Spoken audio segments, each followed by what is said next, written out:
眼前这个女人，她单身了20几年，做个梦居然被一个女人强吻了。这是什么乱七八糟的梦啊？玩的有这么花吗？丁宿主，你不是在做梦？谁在说话？我是系统888，你可以称呼我爸爸。好的，老八，能不能来点前情要题，让我搞清楚现在这是怎么回事？宿主，你因为熬夜做动画猝死，穿到了。我看你是真饿了。我可是你师尊呀，这本书里成了女主的师尊扶风。我想起来了，我看过这本。按剧情发展来看，他应该是穿到了书的后半段，即将开启他逃他追他插翅难飞的刺激剧情。可原著师尊总是逃跑失败，被逮回来。系统，我不会走原主的老路吧？你可以改变自己的结局，获得在原世界重生的机会，同时得到1万万元奖励。这福利不错哎。但是你不能将原著情节大改。为什么？如果偏离原主线太多，书中世界很可能会崩塌，这里的所有人，包括你，都将不复存在，你也无法回到原来的世界。我上早吧。宿主，别灰心嘛，你现在才刚被抓来小半年，还是有机会逃掉的。判定逃脱成功的标准是，只要不被孔宇找到就可以了。你说的容易，以现阶段孔宇在挂界大陆单挑无人能敌的实力，你觉得我有什么资格逃出他的手掌？宿主加油，嘿嘿嘿。你特么只会喊加油是吧？听我说，谢谢你。因为有你温暖了四季。苍天呀，大地呀，为什么要这么对我？你这还不如杀了我。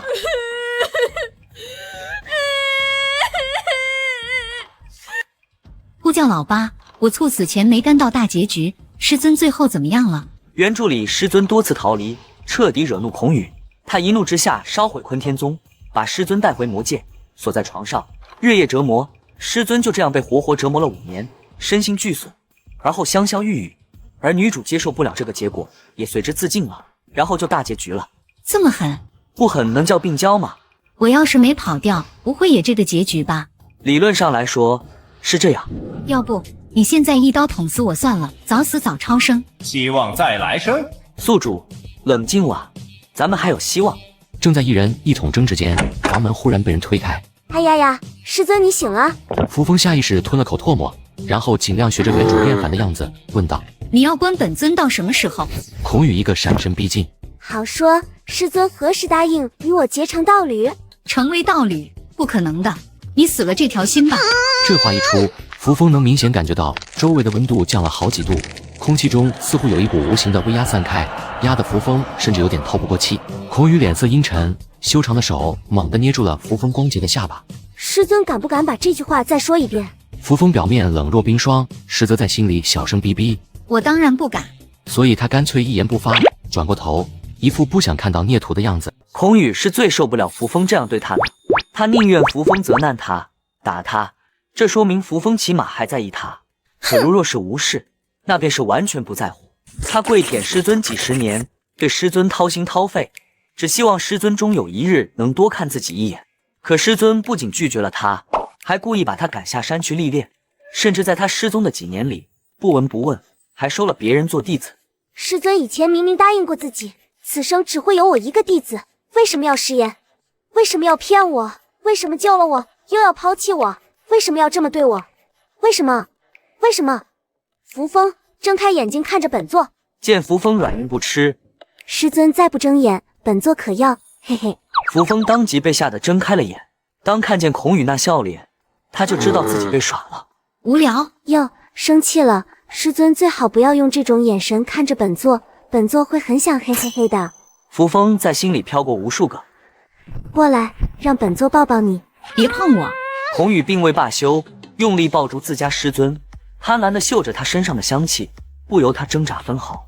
师尊，今时今日，你以为你还是高高在上的仙尊吗？你以为你还有能力拒绝本座吗？放开我！扶风手撑在孔宇胸口，努力想隔开彼此之间的距离，却反而被箍得更紧。别碰我，走开呀！你师尊，本座耐心有限，你最好不要让本座等太久，否则本座不知道会做出什么事来。病娇太可怕了，谁来救救我？宿主，苟住，你能行的。我不行啊，我支持不住了，我要回家。孔宇感受着怀里微微颤抖的身躯，转而摸了摸师尊的头。师尊别怕，只要你听话，弟子是不会伤害你的，弟子只会对你好，很好很好的那种，就像您曾经待弟子一样，以后别总惹弟子生气，好不好？弟子怕会控制不住的。控制不住什么？欺师灭祖吗？要不是我看过原著，知道这是个花言巧语、信手拈来的疯批，差点就信了这货的鬼话了。难怪师尊要跑，换我也是玩命的跑。两人就这样抱了许久，谁也没有动，直到扶风肚子传来咕咕声。咦，我记得原主应该早就辟谷，不用吃东西了的呀。以前是不用，可是师尊受伤后灵力倒退，大不如前，如今修为被封，犹如废人，所以现在和普通人一样需要吃东西。师尊宝宝饿了吗？弟子这就命人点个外卖。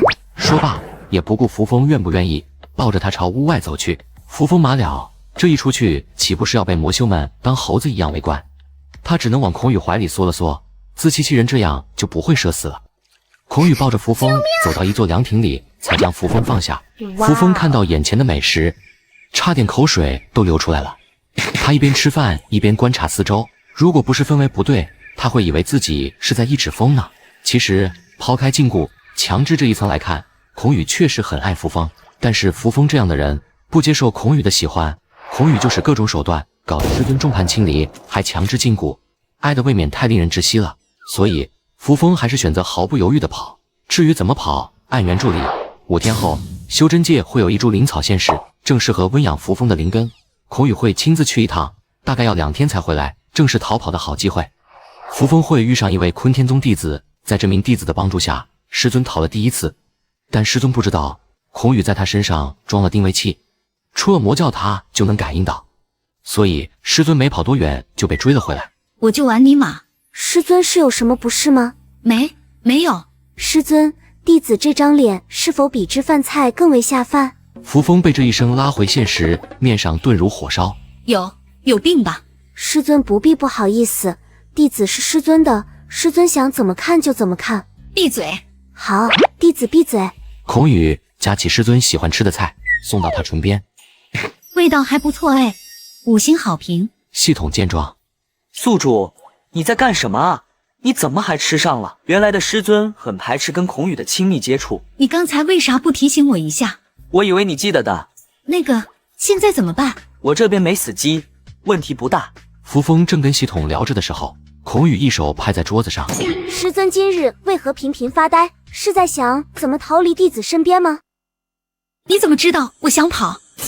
你想多了，我如今有逃的资格吗？孔宇露出了戏谑的笑容。师尊，你吃饱了，也该让我吃了吧？扶风不解地看着孔宇，又看了看桌子上的饭菜。你吃呗，我又没不让你吃。可当他突然被抱进孔宇怀里，才猛然反应过来，孔宇说的吃是这个意思。我好想逃，却逃不掉。双口合拢时，扶风呆滞的双眸眨了一下，就像只被拍傻的狍子。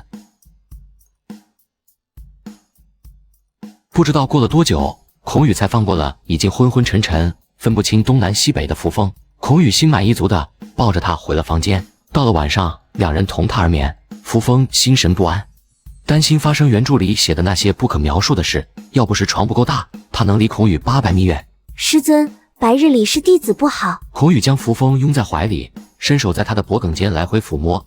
扶风被挠得很痒，他好想逃，却逃不掉。他只能气鼓鼓地说道：孔宇，你有什么不好？我看你好得很。孔宇意料之中的没得到师尊的回应，他叹了口气，说道：睡觉觉吧。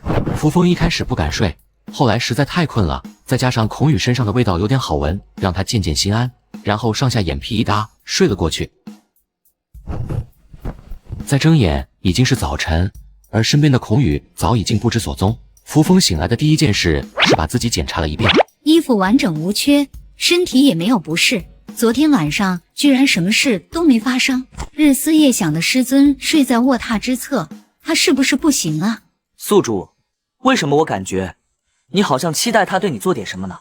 扶风面色一红，连忙狡辩：绝无此事。扶风双手插肩，头向上，惊讶地发现体内那股凌厉滞涩的感觉没有了，浑身像是被打通了任督二脉一样舒服。他发现封锁灵力的封印被解除了。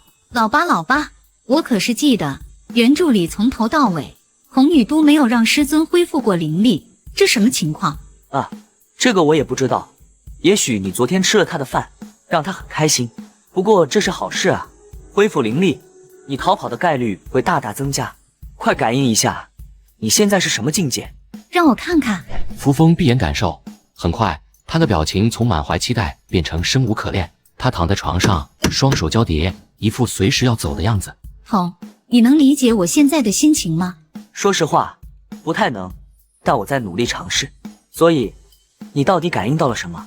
原主从最高一层掉到了最底层，炼气初期，而且灵根千疮百孔，犹如漏筛。我悟了，节哀。从大成掉到炼气，那确实是有够惨的。我就说，孔宇怎么会大发慈悲做这种好事？他一定早就知道，即使没有那层枷锁，我也还是个废人，只能被他玩弄于股掌之中。他这是在侮辱我。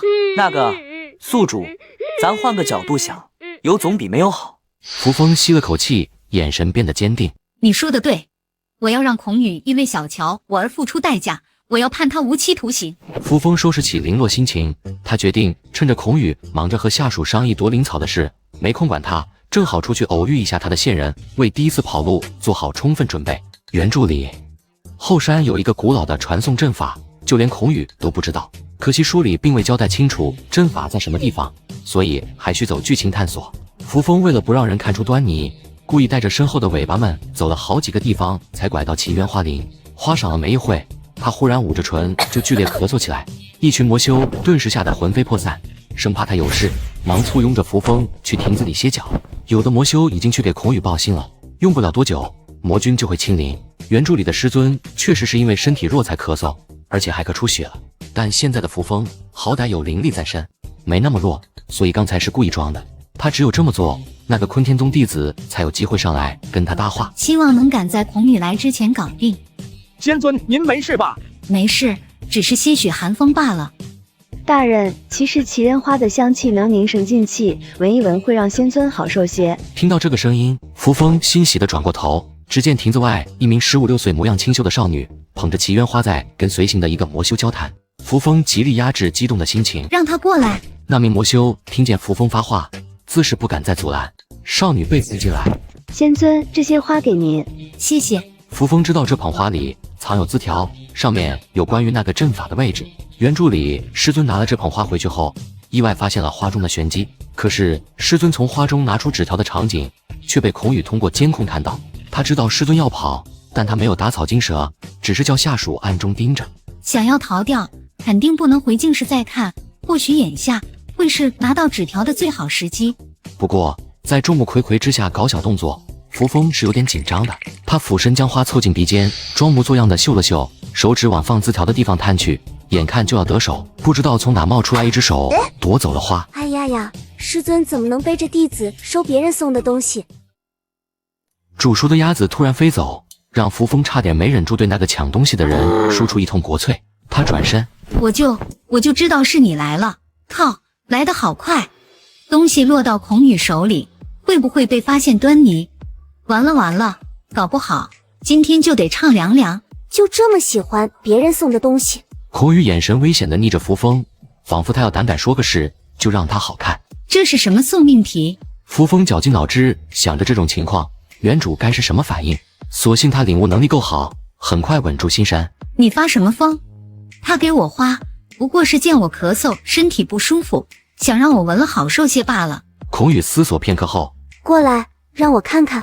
扶风一侧身躲过了那只手。不必了，本尊病弱，岂不是更合你心意？这话一出，空气都仿佛凝固了，只感觉有一道无形的威压施展开来。不会刺激过头，玩脱了吧？孔宇若无其事地收回手。的确，那样才合本座心意。扶风冷哼一声，转身就走了。扶风在刚刚的交流里，后背都出冷汗了。不错呀，宿主对人设理解越来越透彻，不仅化险为夷，刚才的临场发挥，演技简直吹爆。谢谢，不想再有下一次了。他刚才没让孔宇探脉，是因为一探就露馅了，同时也是故意跟孔宇针锋相对，这样孔宇应该就不会去细究那捧花有什么玄机了。而那位被抛下的魔君大人，此刻正在凉亭里听下属汇报一路上的细节，手里掂着那把花，来回把玩的都快要盘出包浆了。当听到一路上扶风都好好的，却在到了花林后突然咳嗽，他不知想到了什么，表情真想宰人。魔君对那名养花的坤天宗弟子说道：从明天开始，你每日都送一把新鲜的花去净室。回到净室的扶风心情忐忑地瘫在床上，因为任务失败，他整个人都显得很焦躁。晚上门吱呀一声，扶风知道是孔宇回来了。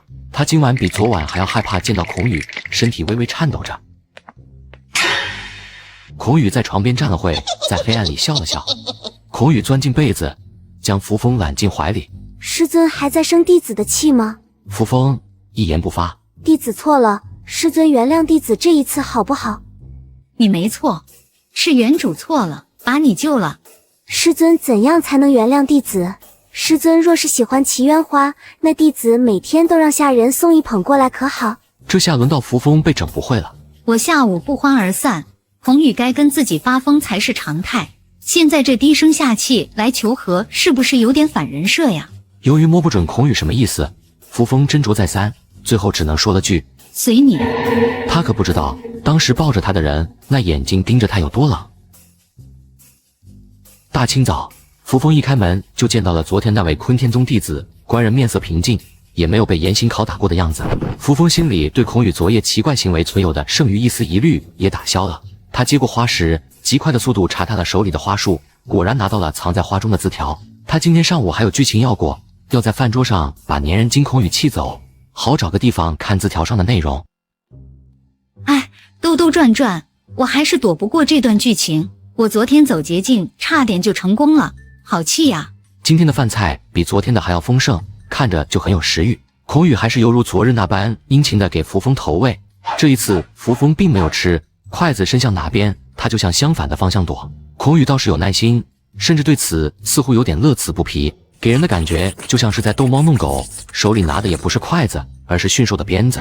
反观扶风，几番下来忍无可忍，恼怒地拍掉了那双烦人的筷子，筷子散落一地，现场一度落针可闻。但孔宇他还是维持着微笑，只是任谁看了都觉得那笑很假。师尊不想吃，是还在生气，还是觉得弟子做的饭菜不合胃口？你觉得本尊有什么胃口？弟子明白了，弟子再给您做一桌更好的。扶风感觉孔宇昨晚和今天对自己的忍耐力有点过于高了。我还记得刚醒来那天，孔宇可是说发疯就发疯的，不会是吃错药了吧？算了，管不了那么多了，为了任务只能放点狠话。你不明白，本尊一见你就没胃口。这句话不知戳到了孔宇哪个死穴。扶风看到他脸上那虚假的笑意，顿时烟消云散。下一秒，他眼前一花，已经在孔宇的怀里，动弹不得。在这几乎窒息的气氛里，扶风听到孔宇开口：“那师尊对谁有胃口？小师妹吗？”少女，你脑回路为何如此清奇？这是怎么跳到女二身上的？之前的修罗场剧情已经在坤天宗走完了好吗？其实并没有完全走完。你什么意思？把话讲明白，别欺负我，没看完全书啊！孔宇咬了扶风脖子一口。师尊又在走神，不会是在心里想小师妹吧？我不是，我没有，你别乱脑补呀。看过原著的他，可是知道这个醋王吃起小师妹的醋来有多可怕。本座就是太过纵容师尊，才会让师尊这般放肆，就得给师尊留个教训。孔宇说完，收起脸上的假笑，抱着扶风向净室走去。你你个垃圾，你玩不起，你失尽言数。别急，待会就给师尊解开，让你说个够。孔宇把扶风放在榻上，手指轻抚过扶风的侧脸，眼神痴迷。师尊，神交吗？扶风自然知道这是什么意思。修仙者的识海是很脆弱也很私密的地方，只对道侣开放，神交这种事自然也只能跟道侣做。孔宇，你敢？扶风才发现禁言术不知道什么时候解开了。孔宇笑了笑，弟子有什么不敢的？扶风还想再骂几句，忽然被一股强大的神识入侵，昏迷了过去。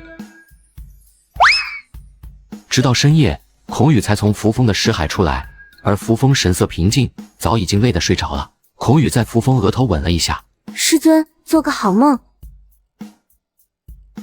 扶风足足睡了一天一夜，雷打不动，以至于系统与他都完全失去了联系。这一天一夜，扶风感觉自己变得轻飘飘的，好像身处云端，而外面的系统急得就像热锅上的蚂蚁。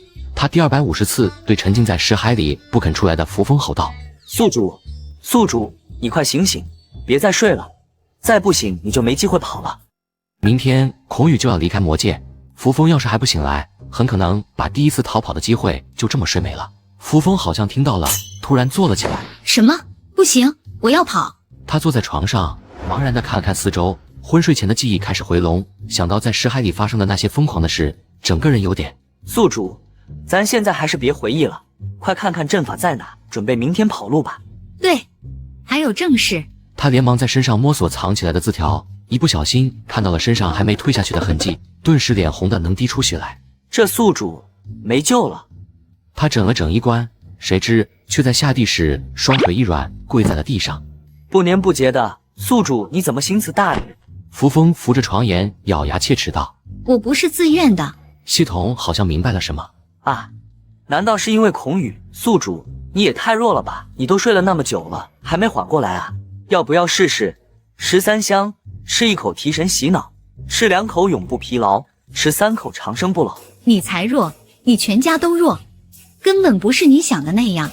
我明明感觉修为已经到筑基初期了，灵根上的裂缝也变小了点，但不知道为什么浑身乏力，使不上劲。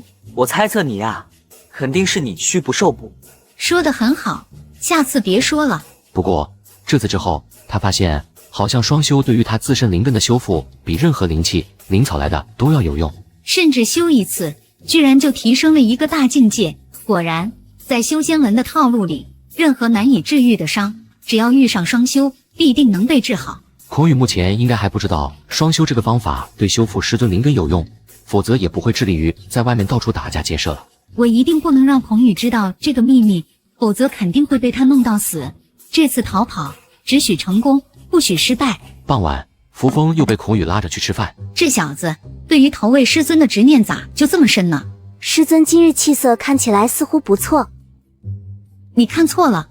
是吗？孔宇夹了一块鱼片递到扶风唇边。我不饿。是真不饿。孔宇笑了笑，似乎想到了什么，饶有兴味地说道：看来是弟子前日将师尊喂得太饱了。孔宇将筷子放下，说道：如此，师尊日后若是耍性子不愿吃饭，倒是可以用这个办法弥补，免得师尊总是不爱惜自己的身体。你个畜生，可真把我给笑死了。既然不用饭，那剩余的时间，师尊不如和弟子再做点别的更有意义的事。扶风捂住自己的衣服领口，警惕道：你想干什么？师尊想哪去了？弟子不过是想要师尊出去走走罢了，还是说师尊其实想要弟子做点什么？扶风微微后退，说道：我不想出去。然而拒绝没有鸟用。两人走着走着，不知不觉就到了弱水河边打卡。扶风一点也不想看，觉得这颜色瘆得慌，又配上孔宇那更瘆人的解说，他几乎是想拔腿就跑。弱水河的血莲只有月圆之夜才会盛开，师尊知道它们的颜色为何能这般红吗？我不想知道。这花识人越多，颜色越正，是不是很有趣？有趣个毛线！疯子！其实弱水河的水更加有意思，其中无法超生的怨灵无数，人若掉进去，会在痛苦之中被怨灵连人带魂撕成碎片，化为这满河血莲的养料。你想暗示什么？不是要为师跟你共赴黄泉吧？哎呀呀，笨蛋师尊怎么这样看着弟子？弟子只想活着跟师尊天长地久，不会这么做的。那你发疯吓我干什么？你有病！笨蛋师尊，弟子有事要离开魔界几天。弯弯绕绕了一晚上，又是撩拨又是威胁的，可算是奔到正题上来了。笨蛋师尊不问弟子去做什么吗？你去做什么？反正都要跑了，今天先顺着你，满足你最后一点愿望。明天以后，我就是你得不到的妈妈了。自然是帮师尊去采能修复灵根的灵草，会遇上些烦人的家伙。只可惜这世间再无血菩提了，不然……孔宇没有再往下说，但扶风知道这东西是玄天宗的至宝，大概是这世间唯一能修好灵根的宝贝了。师尊会乖乖在魔界等我回来的吧？你觉得呢？无论是原主还是自己，应该都不会乖乖的等他回来。可怜这家伙被师尊甩了2次，哦不，准确来说，马上就是3次了。借罪表白被拒，被逐出师门，以及明天自己跑路不带他。这么看来，孔宇是挺惨的。所以说，不要当舔狗了，舔到最后一无所有。出神的扶风没看到，孔宇把他的表情尽收眼底，那眼神如同看待一个死人。随后，他一把将扶风抱进怀里。师尊，不要让我失望，不要逼我伤害你。扶风他居然从这句话里听出了几分心酸和脆弱。扶风甩了甩头，企图找回理智。同情他干嘛？先同情自己吧。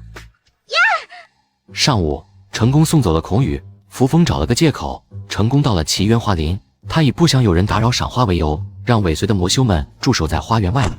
魔修们不知道花林里有传送阵，还以为只要把外围团团围住，扶风纵使插翅也难飞。一切进展顺利，扶风和那坤天宗弟子成功来到传送阵的位置，二人合力清理掉一堆枯枝败叶，繁杂的阵法完全显露出来。机会近在眼前，扶风却犯了难，头痛地问系统：系统，这传送阵怎么开起来着？宿主，我也不知道啊，这个得靠你自己。扶风不禁开始怀疑这个系统的实用性。你不是系统吗？这本书还有你不知道的事。我并不是什么都知道的，书里没详细写出来的，我无法知晓。也是，要是系统够强，那还用得着自己想办法怎么跑掉吗？扶风将希望又放在了守在一旁的坤天宗弟子身上。你能驱动这个阵法不？那坤天宗弟子面露难色。抱歉，仙尊，平月在坤天宗只是个外门弟子，这个阵法的画法并非是如今常用的传送阵，我也不会启动。果然还是要靠自己。可是这玩意到底要怎么弄啊？按套路应该是注入灵力就能启动，但是如今这阵法上有2个图案，不知哪一个才是正确启动开关，而且传送的一瞬间会有强大的灵力波动，一定会惊动守在外面的魔修。我只有一次机会。正当扶风盯着阵法长时间一筹莫展时，他的脑海里闪过一个短暂的记忆片段。等他再回过神时，忽然像是开了窍，聚其体内灵力于右手，输入阵法上第2个图案。暗淡的阵法在接触到灵力的那一刻，倏然发出亮如白昼的刺眼光芒。原本在那处的扶风和平月早已不知所踪，而在他消失的那一瞬间，本该早就离开了魔界的孔宇居然凭空出现在阵法上空。孔宇目光阴冷地盯着那个已经彻底报废的阵法，周身悬浮着大量躁动不安的紫色魔气。下一瞬间，脚下一大片的奇缘花瞬间化为齑粉。扶风一阵头晕目眩，扑通一声掉进了河里。要命！人界现在居然是冬天。扶风爬上岸，看着熟悉的天空，感受着飘雪落在脸上，他唇边的笑意逐渐扩大。我真的从魔界出来了。不知道为什么，那位 NPC 没有跟我传在一个地方，现在也不知道怎么样了。阿秋，阿秋！扶风冷得都快成冰雕了。就在这时，系统忽然在他脑海里提醒道：宿主，不好了，孔宇把咱俩耍了。他没有离开过魔界，在你启动传送阵消失的那一刻，他就知道了。现在他很生气，最多半小时就会找来。宿主，快跑吧，也许会有奇迹发生。我倒是想跑，可你看我动得了吗？有没有一种可能，在孔宇找来打断我腿之前，我就被活生生冻死了？你等下，我这好像有能让衣服瞬间变干的小法术。扶风接收到系统传过来的法诀，哆哆嗦嗦，终于勉强施展成功一次。我要快点跑，无论能不能跑掉，都要试一试，否则这些罪就都白受了。短短半个小时，扶风经历了太多，寒风凛冽里，他觉得2条腿都不是自己的了。但一想到孔宇很快会追来，他又咬咬牙，继续支撑。不能被抓回去，我要回家。宿主，孔宇已经追上来了。扶风回头看了一眼，只见魔气环身的孔宇，整个人便肝胆欲裂，撒着脚丫子狂奔。不是吧？为什么这么快？扶风不死心的继续跑，结果就是不出5米，孔宇就出现在他面前。师尊，跑什么？见到弟子不开心吗？开心你没呀？师尊不累吗？你这样是跑不掉的。你很得意？不，弟子很失望。是吗？没看出来。那是因为你不在乎。知道就好，也不必说出来公开处刑啊。他这一走神，瞬间下巴就被孔宇冰凉的手指捏住了。孔宇冷声质问他：我对师尊还不够好吗？这辈子我从没有对谁这样掏心掏肺过，为什么师尊要一次又次的抛弃我？因为我不喜欢你，只不过是你一厢情愿罢了。孔宇听完，脸黑的彻底，手又收紧几分，魔气更加浓郁了，仿佛随时都会失控。哈哈哈，师尊当真是无情啊！扶风，你这不废话，你师尊修的不就是无情道吗？无情无爱，是你自己非要碰这颗硬包子。你这是怪我了？算了，不跟黑化的嘟嘟大魔头一般计较。就算是一厢情愿，那又怎样呢？孔宇轻身将扶风拢在方寸之地，捧着他的脸用力亲了上去。扶风的呼吸被一点点掠夺，所幸在最后一刻，孔宇还是松开了他。扶风重获自由，跪在地上疯狂呼吸。孔宇看着狼狈的扶风，师尊是不是很好奇，为什么弟子能这么快就找到你？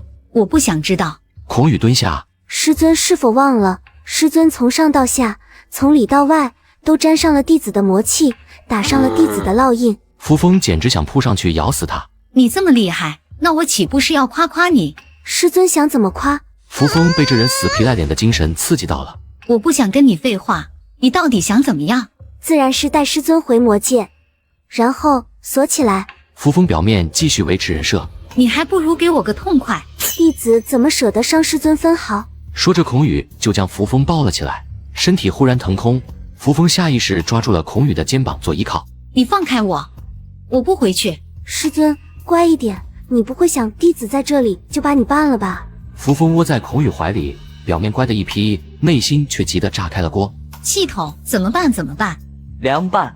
我没在开玩笑，我要死了。系统语重心长地说道。宿主放心，你前期大概率是不会死的，只会被嘿嘿爽死。有被安慰到，谢谢。宿主，其实呢，在我们统界有句话叫做打不过就加入，躲不过就享受。呵呵，你这叫站着说话不腰疼，到时候疼的不是你好不好？我在现代20几年，虽然没谈过男朋友，可是也不是那么快就能接受谈女朋友的呀。不过仔细一想，以孔宇的实力，若是真想做什么，也绝对不是自己能反抗的。算了，走一步看一步吧，也许没有想的那么糟糕。扶风胡思乱想间，孔宇已经拥着他进了房间。师尊不染尘埃的样子实在是太让人着迷了。孔宇右手轻轻捏住扶风的下巴，让他不得不微微仰起头，变成一副被胁迫的样子。更好看了。孔宇很满意自己的杰作，他在扶风耳边轻声地问道：师尊喜欢这里的布置吗？不喜欢。可弟子想带师尊来这里很久了。你到底想干什么？这疯子不会是想……师尊，你擅自逃离弟子身边，你说弟子该怎么罚你？扶风浑身绷得很紧，尽管他已经明白了对方的意思，他还是试图挣扎一下。要不罚？师尊想得真美，错了岂有不受罚的道理？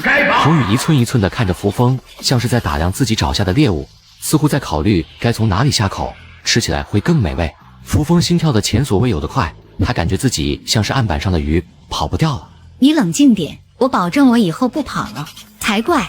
好啊，这可是师尊自己说的。孔宇的手落在扶风身上，突然衣裳就碎了。我裂了，我不是这个意思。孔宇，别让我恨你。弟子也不想这样，可弟子只能这样惩罚你了。孔宇吻了上去，做了他此生最想做的事。这次不只是在尸海里神魂交融，而是真真正正的拥有了他的师尊。足足过了3天，这场惩罚才结束。孔宇抱着还在熟睡中的扶风回到了静室，将人放在床上。随后他拿出链子扣在扶风的脚踝上，大小正好，仿佛是精心准备的。这铁链是我用玄铁打造，坚硬无比，除了我能解开，就只有但望师尊最好不要动去找小师妹的念头，不然我不介意让人永远消失。孔宇在屋子外面也布下了好几层强大结界，这可是布下了天罗地网，师尊插翅也难飞了。孔宇在扶风额头落下一吻。师尊，这是你逼我的，以后你想跑也跑不掉了。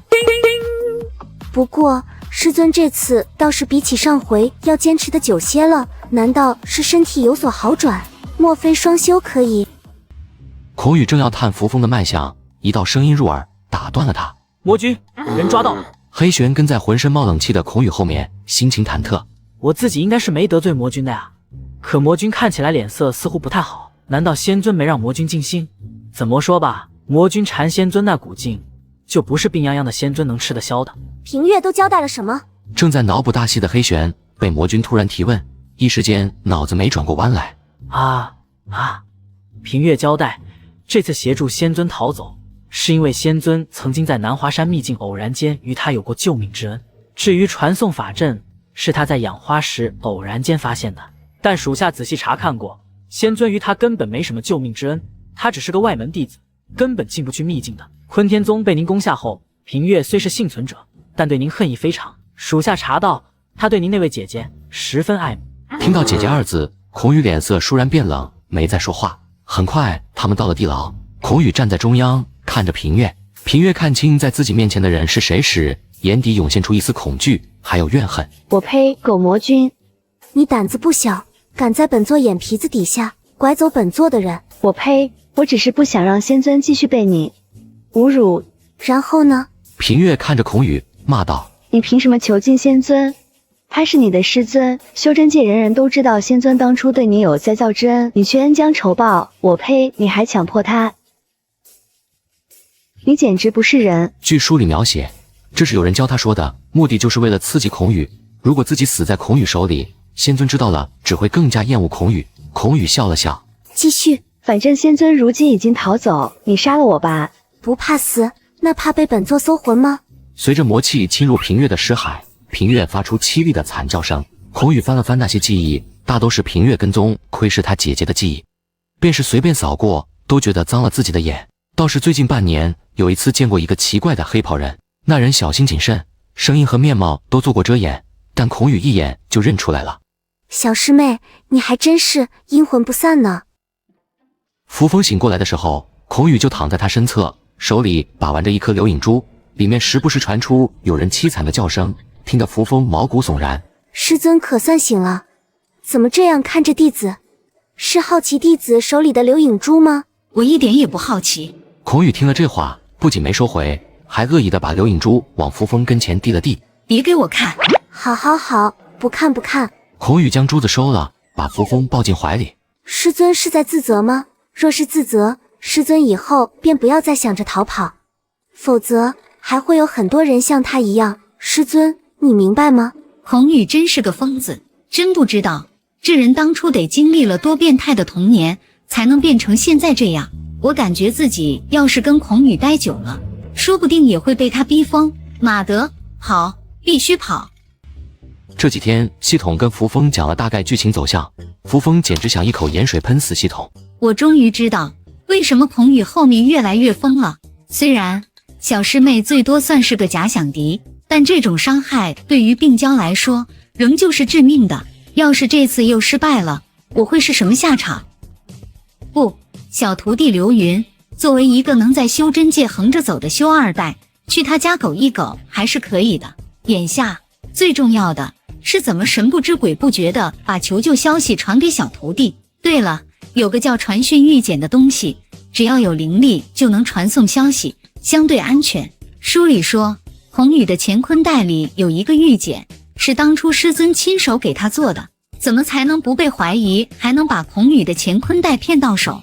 书里对于获得玉简的过程并未详细描述，宿主可以相对自由发挥，只要能拿到玉简，保证主线走向即可。为了让孔宇放松警惕，接下来的半个月里，扶风在尽量维持高冷人设的情况下，半推半就的跟孔宇处着，但几乎是每天都要以身试魔。原来做魔君的道理是比996更为残酷的压榨。扶风有点生无可恋，思来想去，扶风想了个馊主意。系统有没有办法让我病一病？咦，没发烧啊？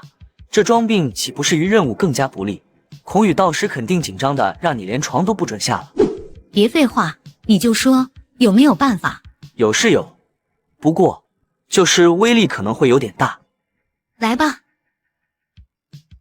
这确实有点过于猛了。孔宇推门进来时，正好看见扶风咳嗽的模样。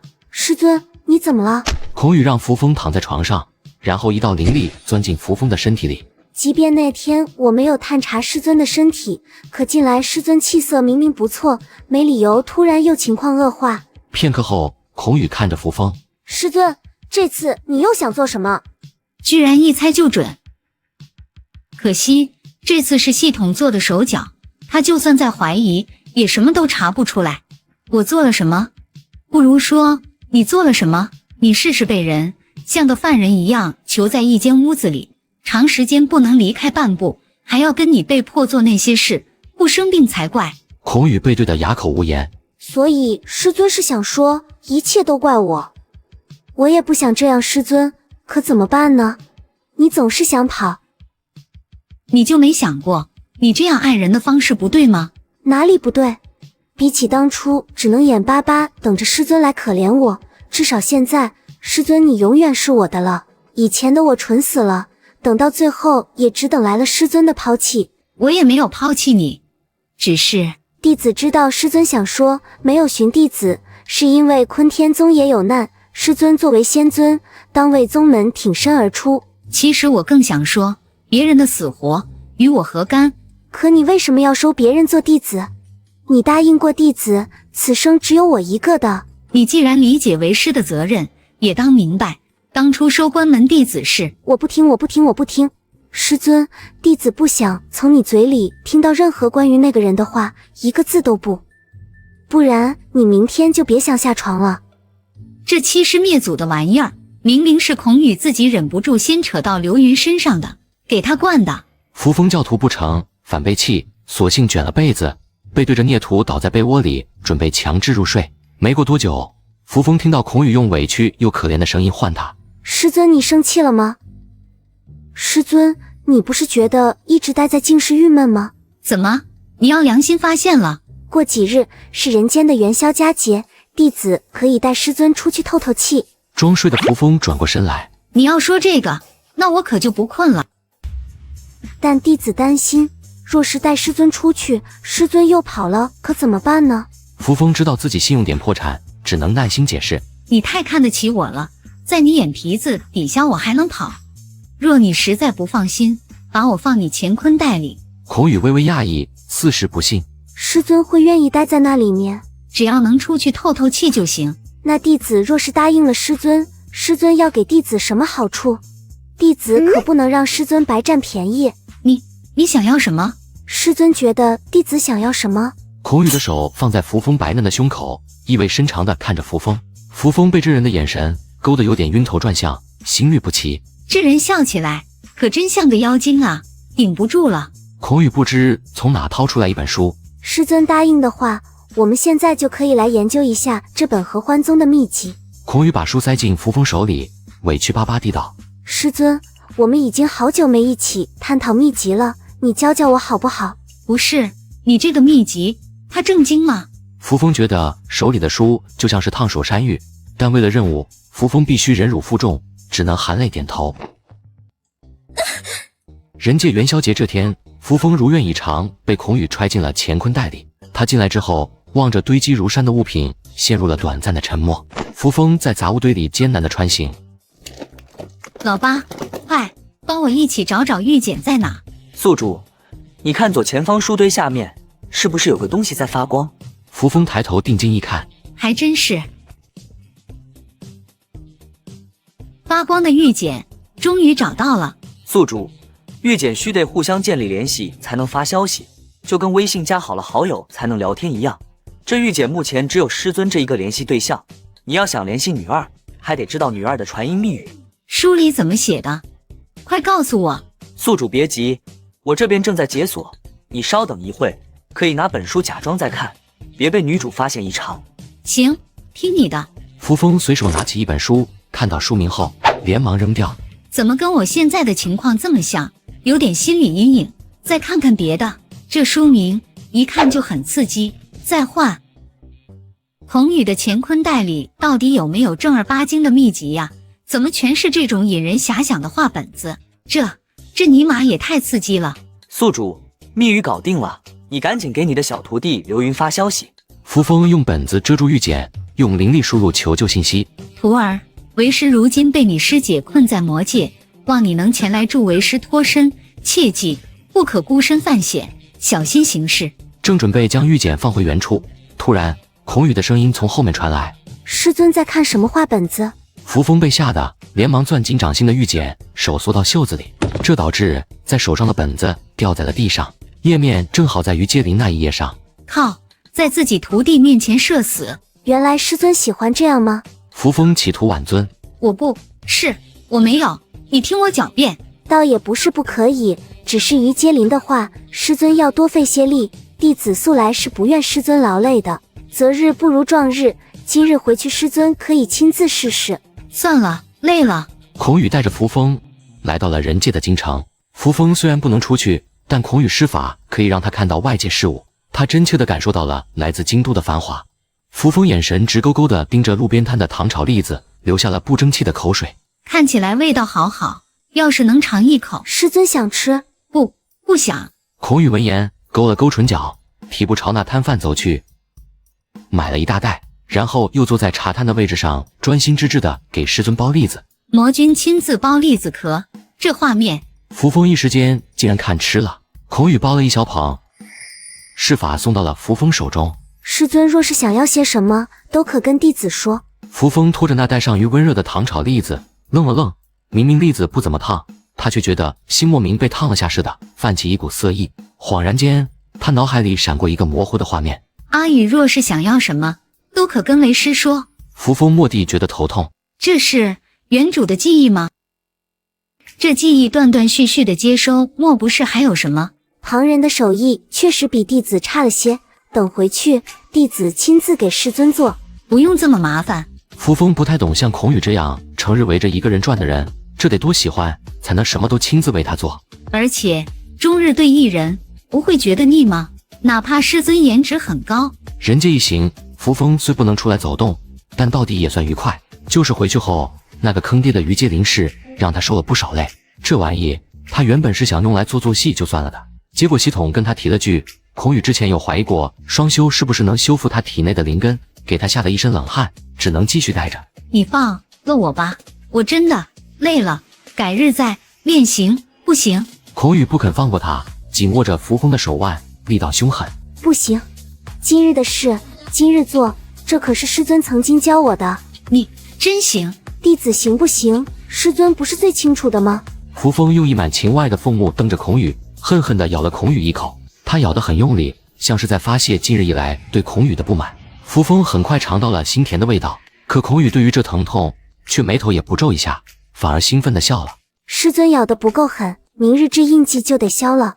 M 的变态。扶风很快连在心里骂他的力气都没了，最后他也不知道一切是什么时候结束的。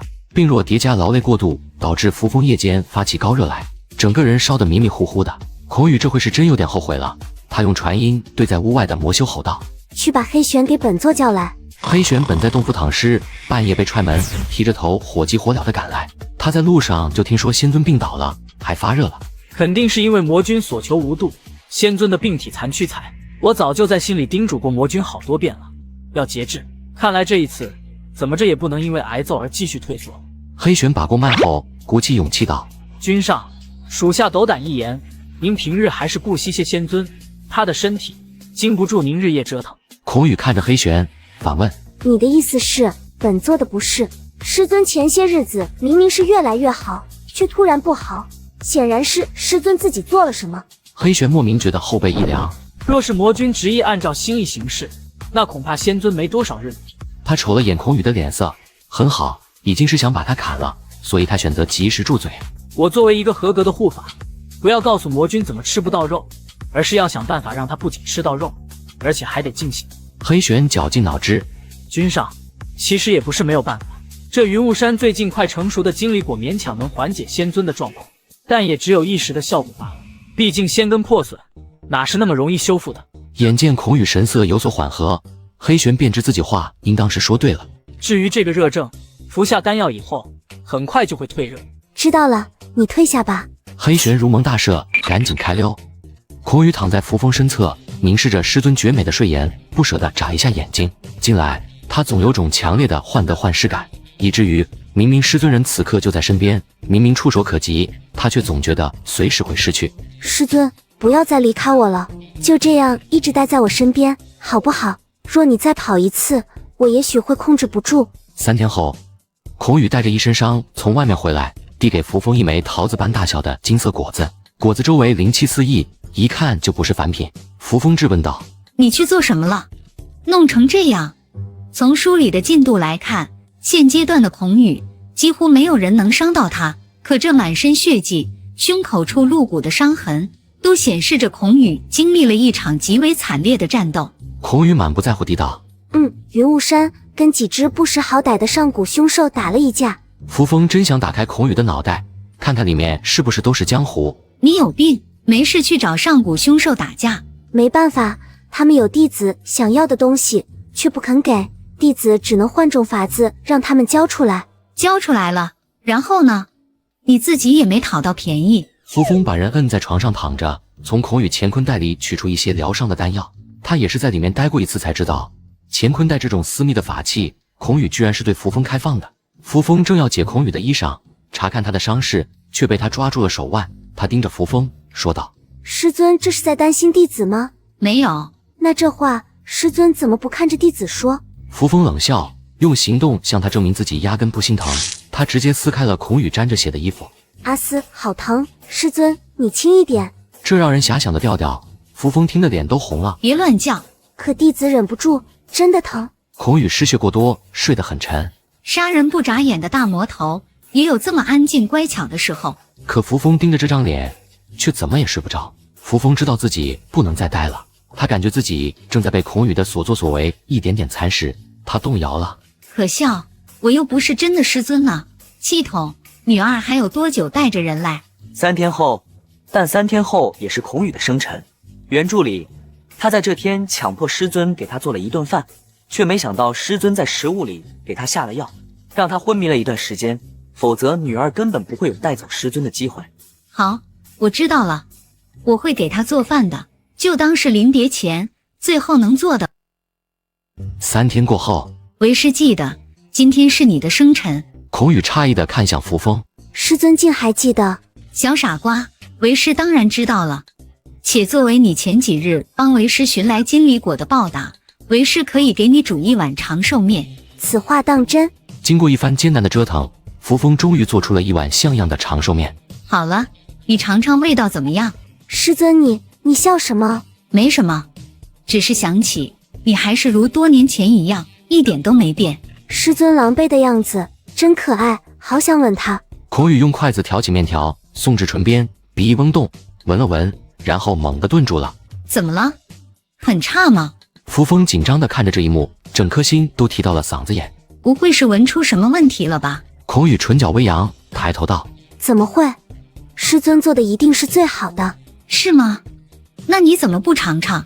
我平日不怎么下厨，做的东西可能味道不好，你要是不喜欢，只要是师尊做的，弟子都喜欢。若是师尊日后能经常给弟子做饭，弟子会更喜欢。这个以后再说。孔宇有些失落地垂下头，他就这样在扶风的注视下干完了一整碗面条。这药怎么还不起效果？我是不是拿到假药了？不过在师尊强烈的期待下，孔宇非常给面子，倒在了桌边。再不晕就演不下去了。扶风吃力地把他扔到床上，看着挺瘦，怎么重得像块石头，累死我了。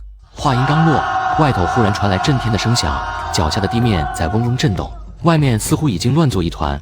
扶风听见有魔修高喊：道貌岸然的修仙狗居然搞偷袭，干死他们，同归于尽。看来刘云带了不少手下来。不多时，窗外出现了一条金龙。师尊，金龙化作人形，他从窗户跃进，双臂一张，进来就给了扶风一个熊抱。师尊，我终于找到您了，您最近过得好不好？他有没有对您做？他发现师尊身上的气息竟然夹杂着那个让人讨厌的味道。少女双目几乎喷火，提剑就要去给在床上躺尸的孔宇插几剑。师尊，弟子现在就为您清理门户，这次我一定能救师尊。到时回了龙族，我便让父王立即去坤天宗提与师尊结契一事，再也不与师尊分离。扶风拦住了刘云，先跑路，此事还需从长计议。这里是他的地盘，耽搁久了，恐生变数。弟子听师尊的。刘云表面答应，暗地里却握紧了拳。待师尊离开，早日结契事大。孔宇这魔头日后再杀不迟。圣女，魔族的人越来越多，快支撑不住了，可以撤退了。师尊，我们走吧。扶风最后深深看了一眼在床榻上沉睡的孔宇，临别之际，不知为何，心中莫名生出几分酸胀之感。风线有点不太好，他有点晕龙，此刻双脚发软，胃里翻江倒海，快要吐了。刘云有所察觉，提议道：师尊，要不我御剑在您。刘云大喜，更加得寸进尺地道：师尊，您若是身体不适，可以稍稍靠在弟子肩上。我还不至于如此娇弱。刘云有些失望，是弟子考虑不周了。没事的。刘云操纵龙渊剑急速飞往东海地界，同时以剑身为直径，支起一个能容纳2人的灵力罩，阻挡迎面而来的劲风。正因为这个罩子，扶风身上散发的那股属于孔宇的气息，让刘云心中怎么也平静不下来。他终于忍不住开口：师尊，您身上残留奈斯的气息，是否要现在处理掉？否则他恐怕会循着气息很快追上来。你有办法？刘云紧张地抿了抿唇道：覆盖，只要让我标记您，就能直接抹除他的气息。系统标记是什么意思？就是让妖咬一口，然后就会沾染气息。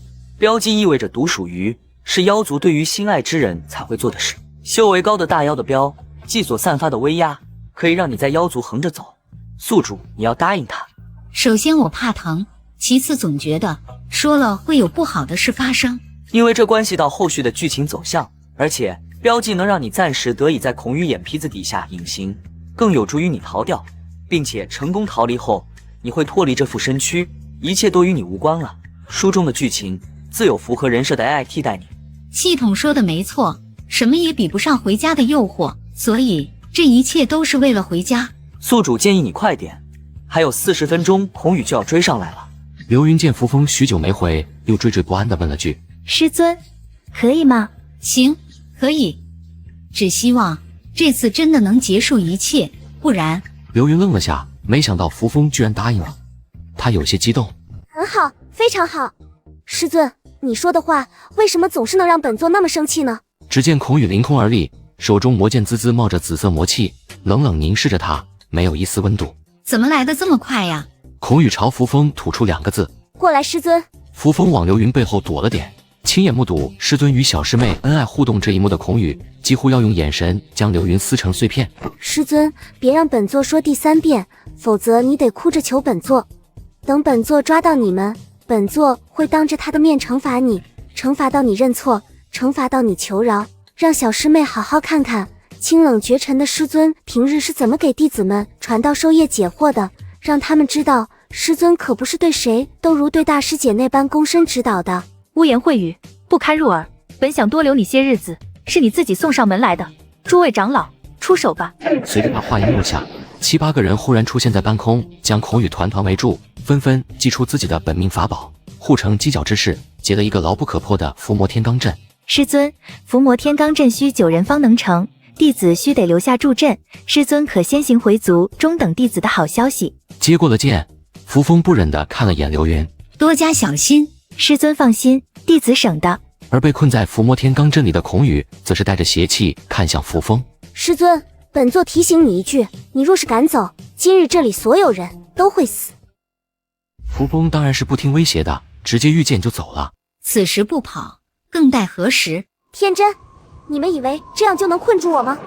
愿山河有在。老八，你个坑货！孔宇追上来了，你怎么没有提醒我？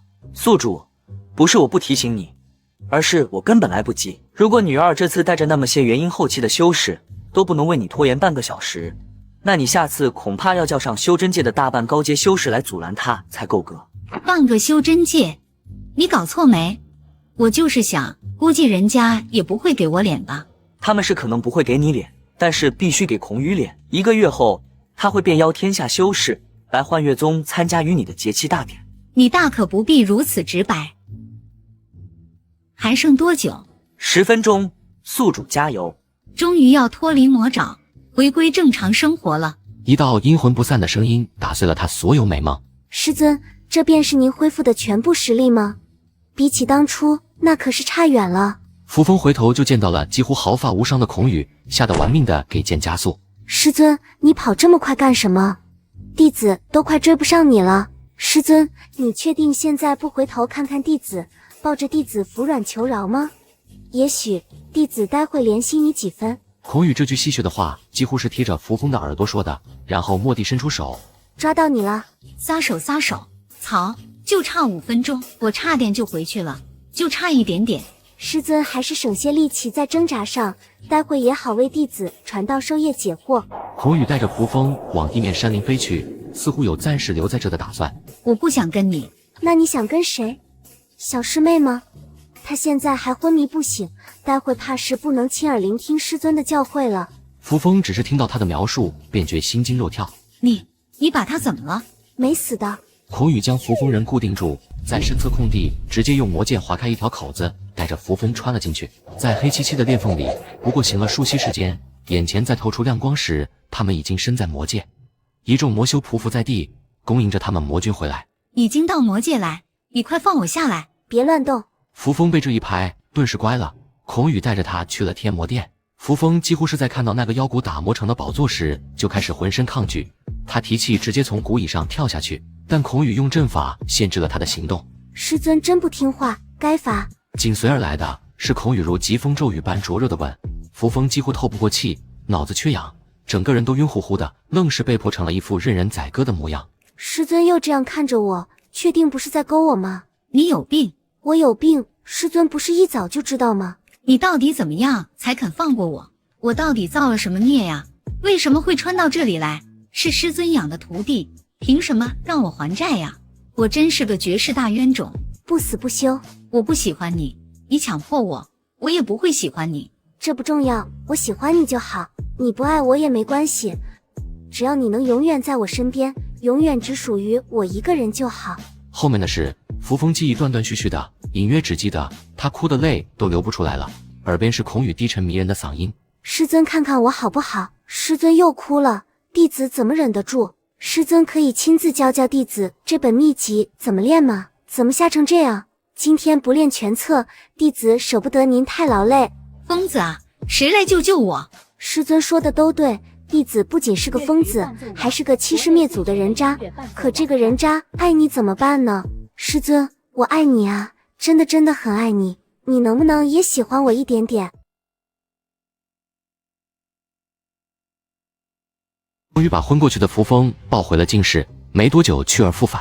孔宇刚回来，便在手座旁忍不住吐了一口浊血。君上，您受伤了，是不是因为体内同时存在的灵气和魔气不受控制了？但当初魔君便是靠着这种自创的特殊修炼方法，在昆天宗几次躲过盘查，要不是后来被流云拆穿。没事，小乔那条飞龙了。魔界情况如何？咱们魔界这边伤亡不大。孔宇话题一转，最近有查到孔灵的行踪吗？还没有，已经很久没有发现他的踪迹了。先退下吧，本座想一个人静静。扶风醒过来之后，浑身像是散了架一样的疼，脑海里昨晚那些羞耻的记忆逐渐回笼。孔宇攒着那股劲，逼着我说了好多让人脸颊发烫的情话，诸如喜欢他，想要他，离不开他，每天都要这样那样。这真的是我吗？以前哪怕是在这种事上的了去，我也不会这么，我不会真要弯吧？不，我不允许。师尊在想什么？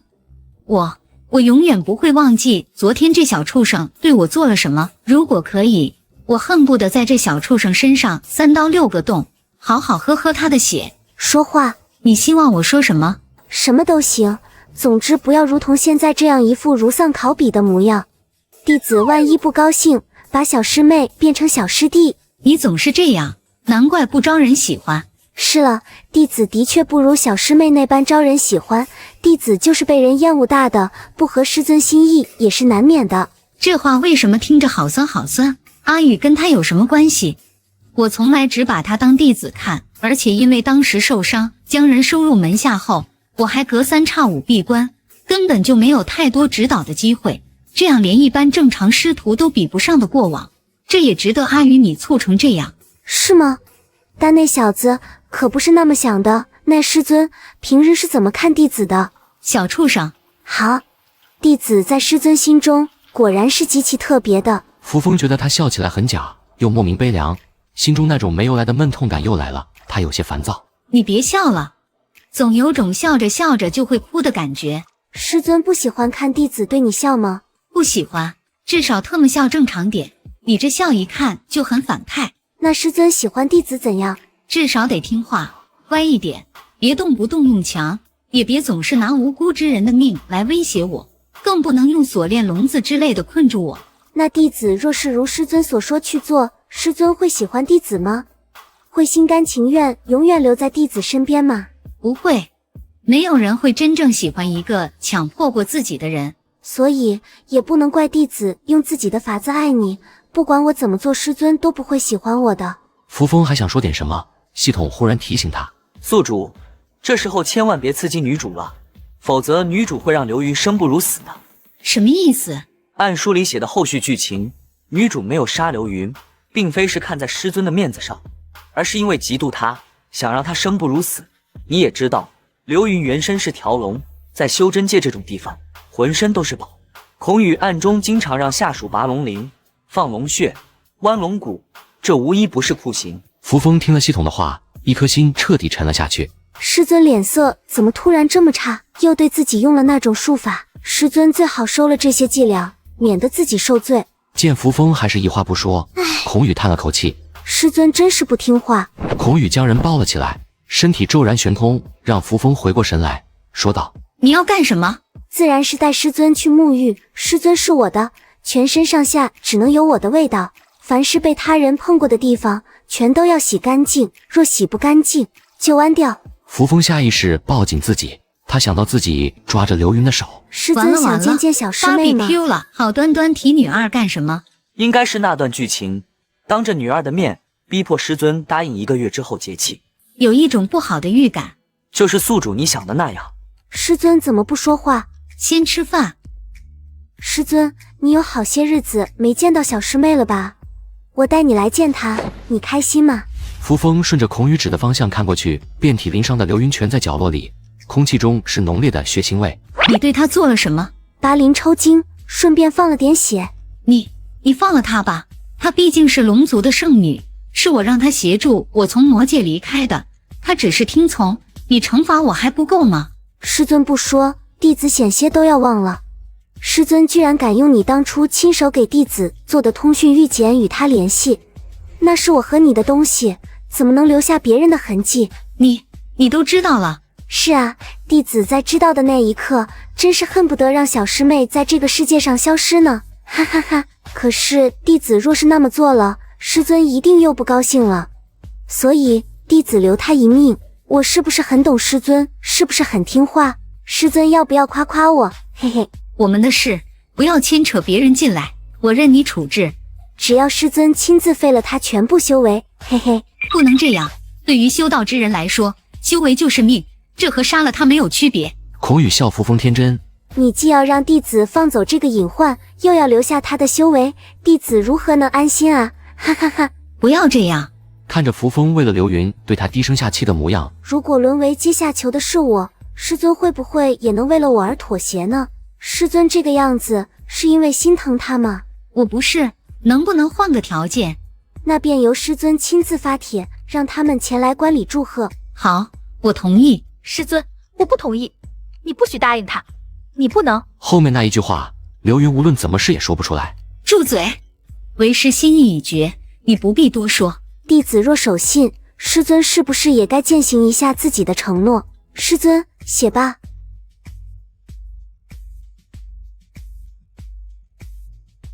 哎呀，写歪了。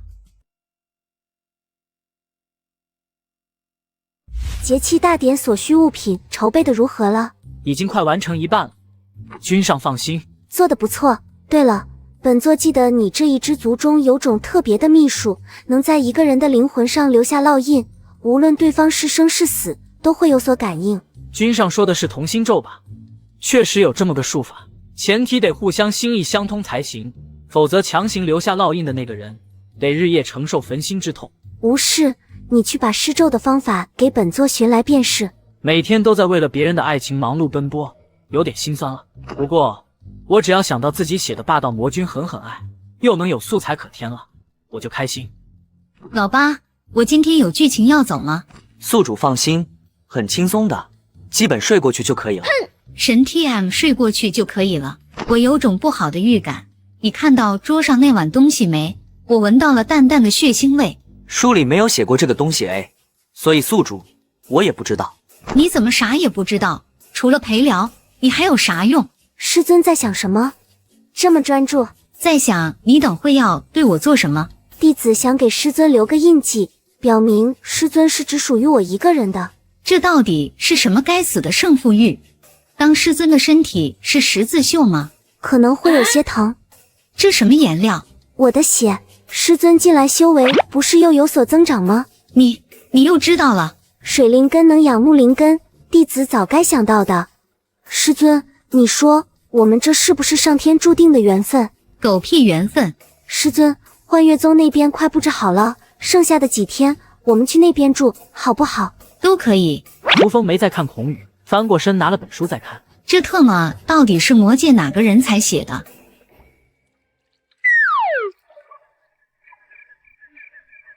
这一片的荷花还是跟当年一样长得很好。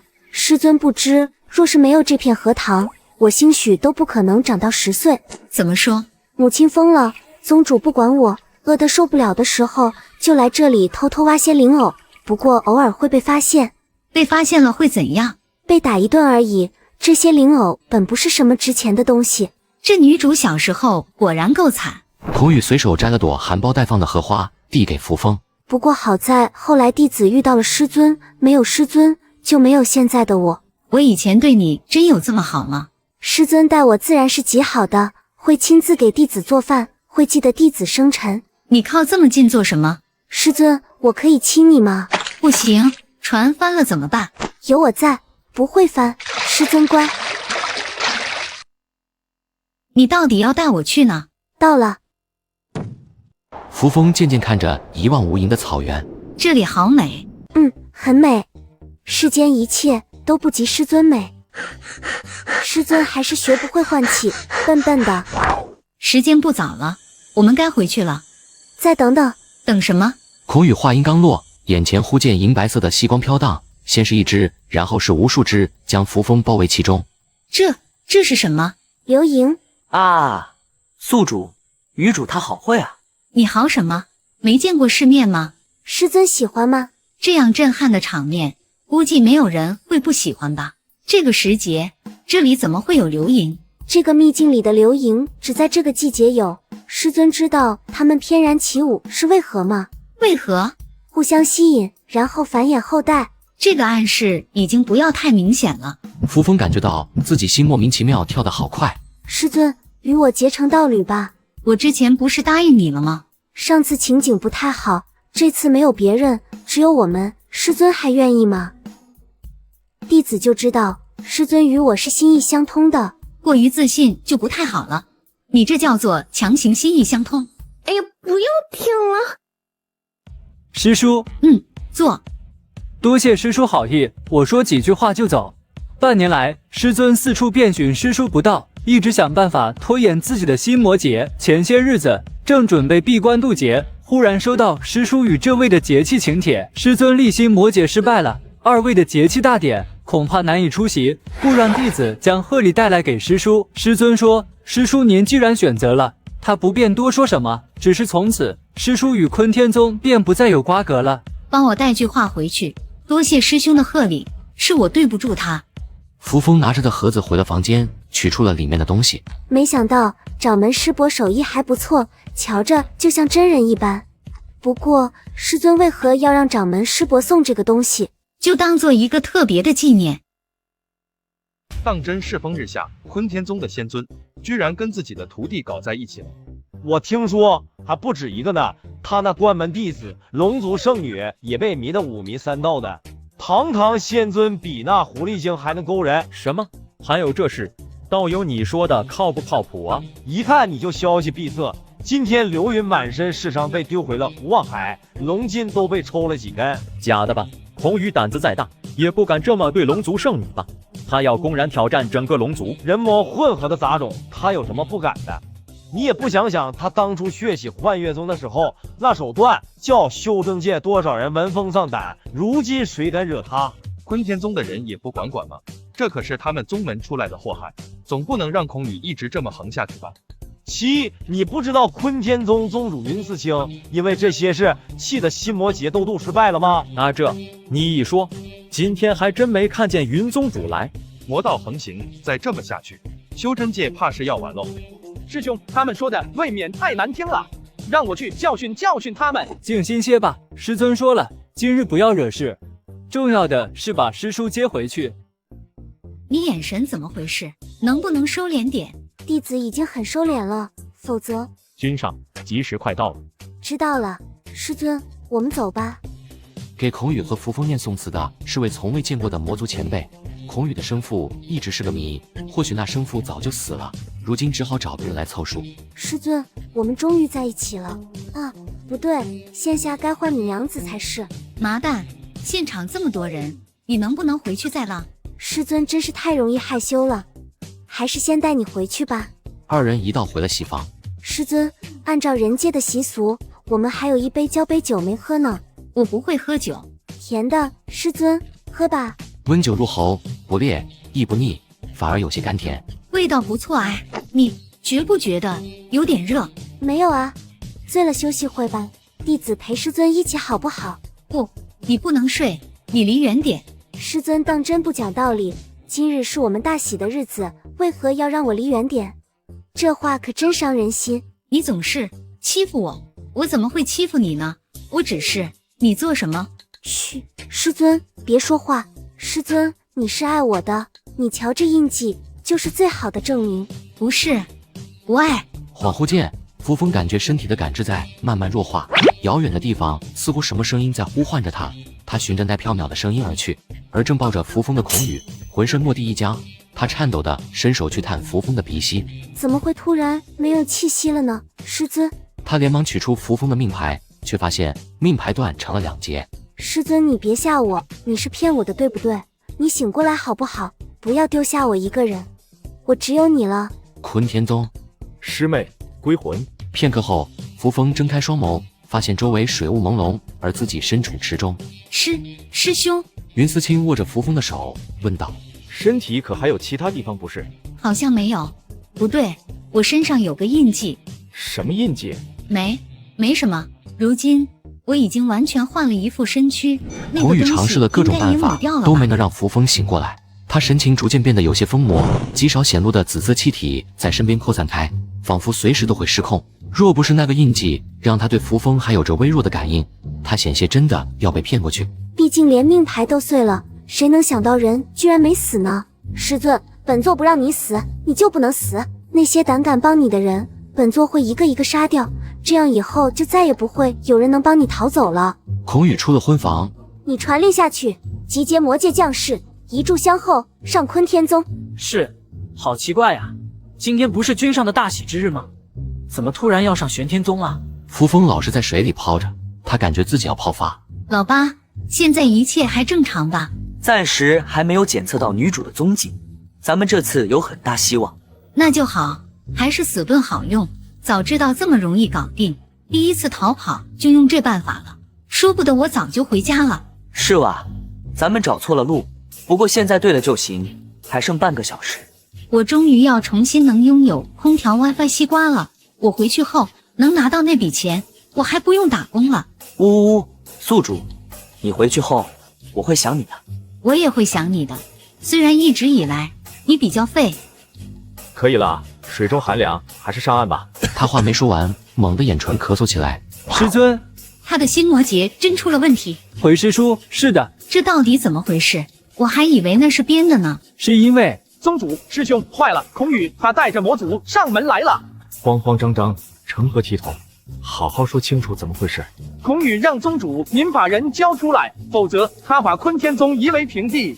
扶风听到这，人已经麻了。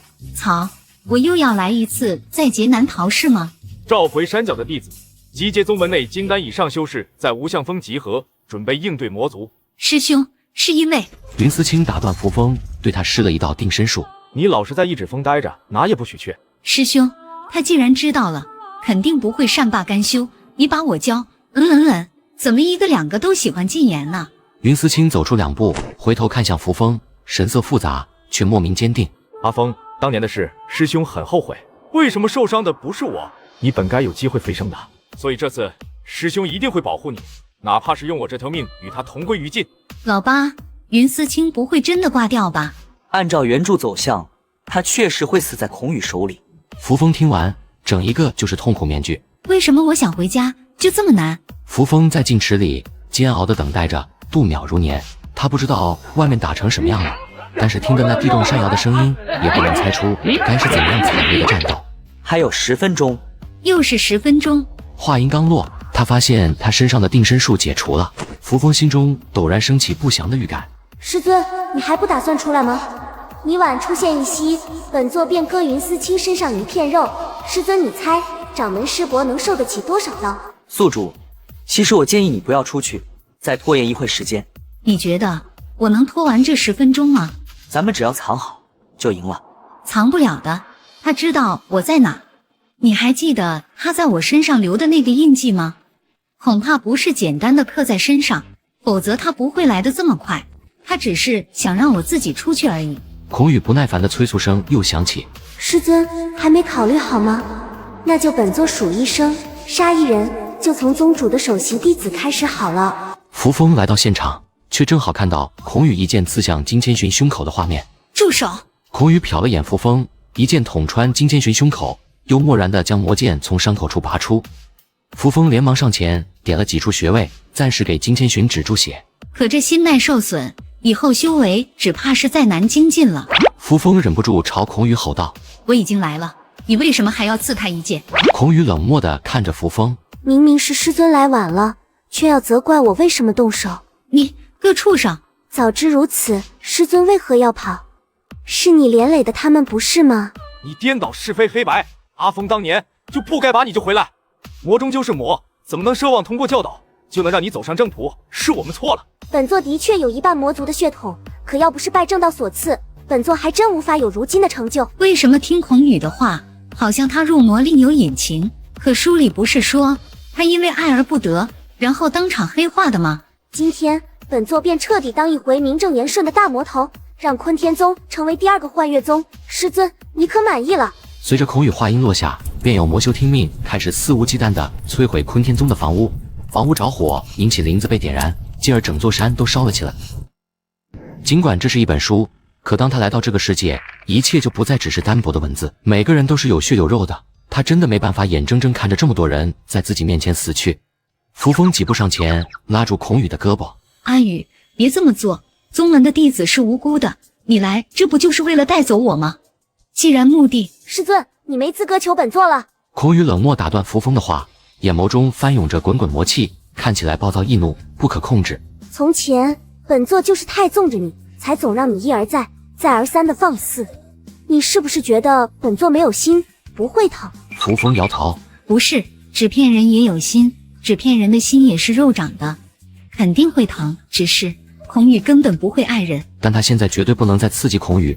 孔宇现在魔气入脑，做事已经不过脑子，只凭自己心里痛快了。你看，你也知道本座会疼，却依旧舍不得怜惜本座哪怕一点。你每一次骗本座，都像是拿刀将本座的心扎穿，一刀又一刀，毫不留情，那种无言的疼痛你根本不会明白。阿宇，你要怎样才肯罢手？那么师尊，你要怎样才肯一心一意留在本座身边？为什么又是这种问题？除非太阳打西边出来，除非孔宇真能克制改变自己，否则他永远不可能会尝试去喜欢孔宇。师尊答不上来，是因为又在想权宜之计，想先将本座安抚住，再图以后，是也不是？安的套路都被摸明白了，这还怎么玩？孔宇掌心贴着扶风微凉的侧脸，用最温柔的语气说着最让人胆寒的话。但本座不会让你再有下一次了，只要在意师尊的，师尊在意的人都死了，就不会有不怕死的再来搅和我们。只要师尊没有了家，本座在的地方才有可能成为师尊的家。扶风再次劝道：“阿宇，你现在是被我气昏头做的冲动决定，不要做让自己后悔的事。”后悔？本座为什么会后悔？下一瞬便将人带到了一指峰的无悔崖。山间夜凉，山崖边吹来的风冷得刺骨。宿主，剧情已经不可控制地按着原剧本走了，原主就是在这里被死的。扶风没有回答系统的话。师尊，这样的新婚之夜足够特别吗？扶风没有说话，表情木然，漆黑的眼眸里倒映着不远处跳跃的火光，那些惨叫声依稀可以被听到。孔宇，你知不知道你在做什么？当然知道，我在欺师灭祖啊，师尊。扶风咬咬牙：“你真的要甘愿堕落成为一个被魔气操控的没有思想的傀儡吗？师尊忘了吗？本座本来就是魔呀。”扶风无语凝噎，怎么油盐不进？疼，好疼！扶风冷汗淋漓，脑海里只剩下这个几乎将他吞没的感受。每一秒他都感觉像是在被凌迟，他要狠狠地让师尊记住以死遁逃离的代价。这个世上没有比师尊更狠心无情的人了。为了离开我，可以不惜做到留给我一具冰冷的尸首。师尊知道我当时抱着那逐渐冰凉的躯体有多痛苦绝望吗？每次都是表面迎合，背地里却一直在计划怎么离开，一次次让我从希望变成绝望。要怎么样才能让你记住，不要离开我？孔宇越是想起这些，眼底暴虐的魔气就越是肆意蔓延，也就越是凶狠的。扶风一度差点晕厥过去，声音不稳地道：阿宇，我好疼。这是他第一次在神志不清的时候下意识呢喃孔宇的名字。他总觉得这样亲昵的称呼，以前好像喊过千百次，脑子里有些东西慢慢从模糊到清明，一些被遗忘的片段逐渐被拾起，胸口沉闷闷的，整个人犹如在狂风暴雨中被风雨打得凄惨的花，随时都会香消玉殒。疼吗？本座也很疼，本座要师尊，牢牢记得，这疼只有本座能给你，你以后都只能这样给本座。扶风蹙眉，脑海里思绪很乱，每一个字说得愈发艰难。我真的很抱歉，我做的事伤害了你，让你失控变成这样，我的确有责任。他真没想到那次离开以后，一切会变成这样。师尊在说什么？本座哪里失控了？本座明明清醒得很，清楚地知道本座在。对不起。师尊也会跟我道歉吗？对不起。扶风眼眸微合，失神的轻声说着，一直因为疼痛紧绷着的身体在说完这句话之后蓦地放松。系统在他脑海里急促的呼唤声也变得越来越远，身体的感知在消退，就像之前魂魄离体时的感觉一样，轻飘飘的。要解脱了吗？这样也不算太差吧。在扶风闭眼的那一瞬，孔宇心口猛地一绞，他猛然间意识到了什么。师尊没有回应，一片死寂。师尊，孔宇垂手见到了扶风身上几乎惨烈的 S 痕，顿时如遭雷击。我做了什么？孔宇脑子一片空白，他声音不可抑制的发抖。师尊，醒醒啊！你在吓我是吗？你在怪我那样对你？你生气了才不睁开眼看我的，对不对？扶风双眸紧闭，没有任何反应。师尊，对不起，我不想的，我也不知道我怎么会，我不是故意的。师尊，无悔崖上回荡着孔宇撕心裂肺的呐喊，他感应不到师尊了，他把师尊弄丢了。